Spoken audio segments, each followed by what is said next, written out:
Hi friends. जैसे कि आप लोग काफ़ी ज़्यादा आजकल इंडिया बांग्लादेश की न्यूज़ सुन रहे हो और जैसे काफ़ी न्यूज़ में रह भी रही हैं ये बातें। स्पेशली बॉर्डर के इशू हमें देखने को मिल रहे हैं कि बॉर्डर डिस्प्यूट चल रहा है। एक्चुअल डिस्प्यूट नहीं चल रहा है, जो फेंसिंग हम कर रहे हैं उसको उस पर रोक लगा दी गई है। और उसके पीछे का क्या रीज़न है?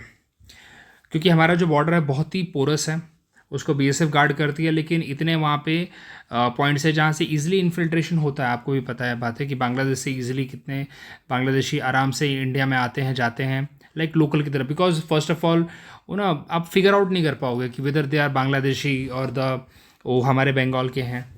बिकॉज लैंग्वेज का एक हमारा ना कनेक्टिविटी अच्छा है, और असम में तो आपको पता ही कितने ही हैं। तो बहुत ही पोरस बॉर्डर है, इसलिए हमारी गवर्नमेंट ने और लाइक एक ना म्यूचुअल एग्रीमेंट किया था शेख हसीना की गवर्नमेंट के साथ कि हम उसको क्या करेंगे, फेंस करेंगे।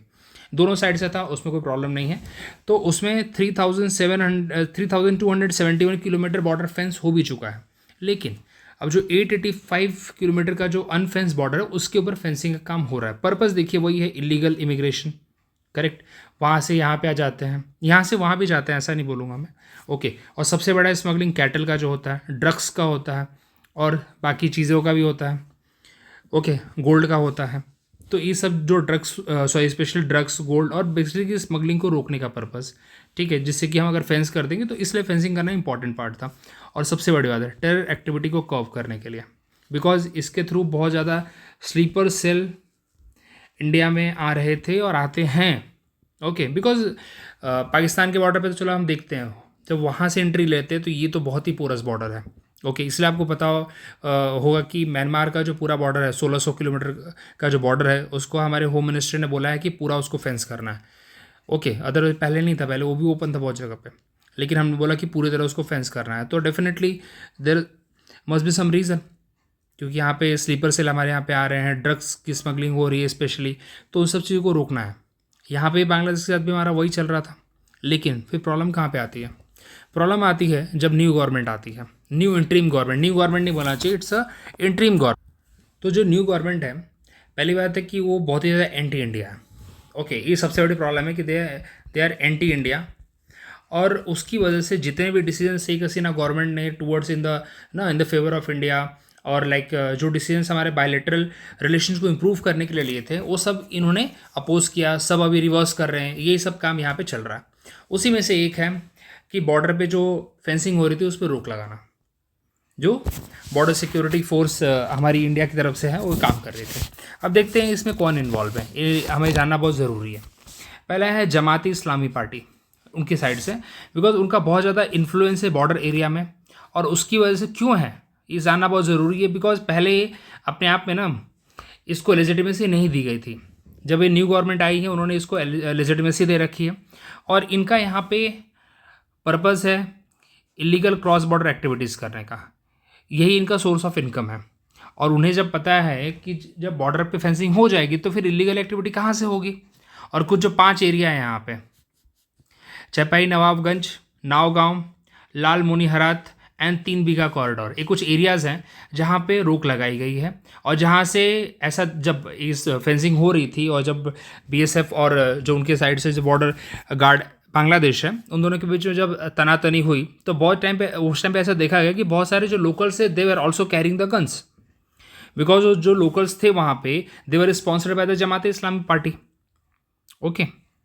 और इसी की वजह से जो जमात इस्लामी पार्टी के लिए cattle smuggling, drug smuggling, other जो ना एक तरह से स्लीपर सेल भेजना, ये सब जो एक्टिविटीज़ हैं इनके लिए सोर्स ऑफ इनकम है। सो that's why they don't want कि ये जो एरियाज़ हैं, स्पेशली जो 5 एरिया, इसको ब्लैक स्पॉट हमारे बीएसएफ ने बोल रखा है, यहाँ पे फेंसिंग ना हो।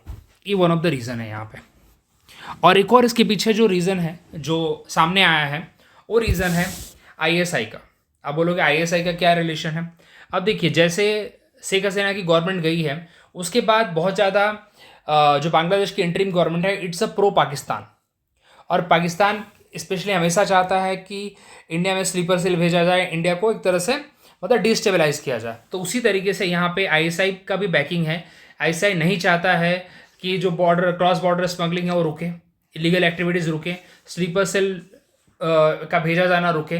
तो इसीलिए, और स्लीपर सेल इसलिए भेजा जाना बहुत आसान है क्योंकि लैंग्वेज बैरियर यहाँ पे बहुत कम है। ऐसा नहीं कि हमारे यहाँ पे इंग्लिश बोली जा रही है, वो लोग हिंदी बोल रहे हैं, ऐसा भी नहीं है। बहुत ही लैंग्वेज कॉमन, हमारी कॉमन लैंग्वेज है। आप आइडेंटिफाई थोड़ी कर पाओगे। As I am right now staying in Nashik, बहुत सारे बांग्लादेशी यहाँ पे काम करते हैं। सो वो तो फिगर आउट कभी कभी हो जाता है, अदरवाइज डिफिकल्ट फिगर आउट कर रहा हूँ तो बोल देते हैं कभी कभी वो लोग। ओके, तो दैट्स वाई अभी आईएसआई का रोल यहाँ पे देखिए। आईएसआई का role, because Pakistani intelligence agency is suspected of exploiting the porous border to infiltrate India, criminalizing its eastern state and potentially establish sleeper cell और डिस्टेबलाइज द इंडिया। ये बहुत बड़ा रोल है यहाँ पे आईएसआई का। और ये गवर्नमेंट जो है अभी की, जो पर्टिकुलर गवर्नमेंट है, interim government, they are completely pro Pakistan. वो पाकिस्तान के साथ काफ़ी फ्रेंडली हैं, पाकिस्तान को इन्वाइट कर रहे हैं ट्रेड के लिए। ओके, तो ऑफकोर्स ये बात है, मिलिट्री टू मिलिट्री कॉन्टैक्ट उनके बढ़ ही रहे हैं। So that is one of the reason, ये सबसे बड़ा रीज़न यहाँ पे।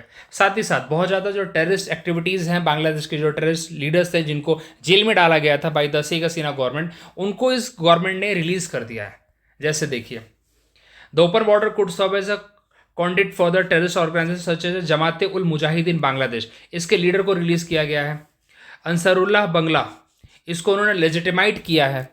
ओके, तो इस तरह की जो टेररिस्ट ऑर्गेनाइजेशन है, जिनके लीडर्स को अगर आप बाहर निकाल रहे हो तो डेफिनेटली वाकई फ्रेंडली एक्टिविटी तो करेंगे नहीं।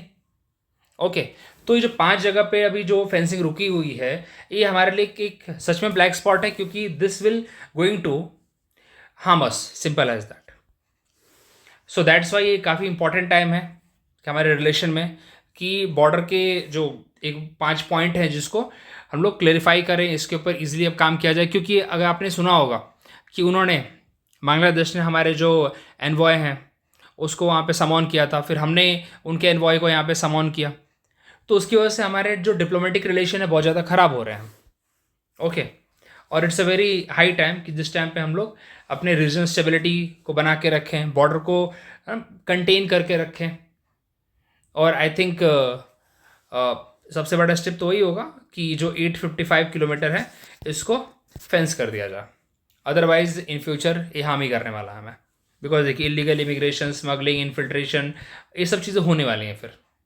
और स्पेशली कहाँ पे, हमारे वेस्ट बंगाल में और नॉर्थ ईस्ट स्टेट को काफ़ी ज़्यादा हार्म करेंगे। और वैसे ही आपको पता है कि नॉर्थ ईस्ट में थोड़ा हमारा एक अनस्टेबिलिटी वाला सिचुएशन बना ही रहता है। कुछ वैसे बहुत सारे ऑर्गेनाइजेशंस हैं जो गवर्नमेंट के अगेंस्ट हैं, तो डेफिनेटली वो फ्लरिश करेंगी और ज़्यादा। ओके, और आपको पता है कि उसके साथ कनेक्टिविटी के लिए एक ही चीज़ है, that is chicken snake.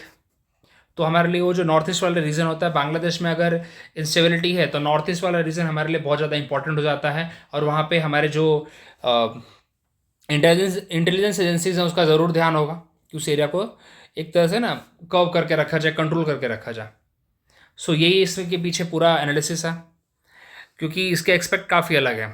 All दो किताबी काफ़ी लैंग्वेज काफ़ी अलग हो सकती है इसमें कि इसके पर्पस क्या है, बट डेफिनेटली इसके हिडन पर्पस तो यही लगता है। So thank you very much. और अगर वीडियो अच्छा लगा तो please like, share and subscribe. Thank you.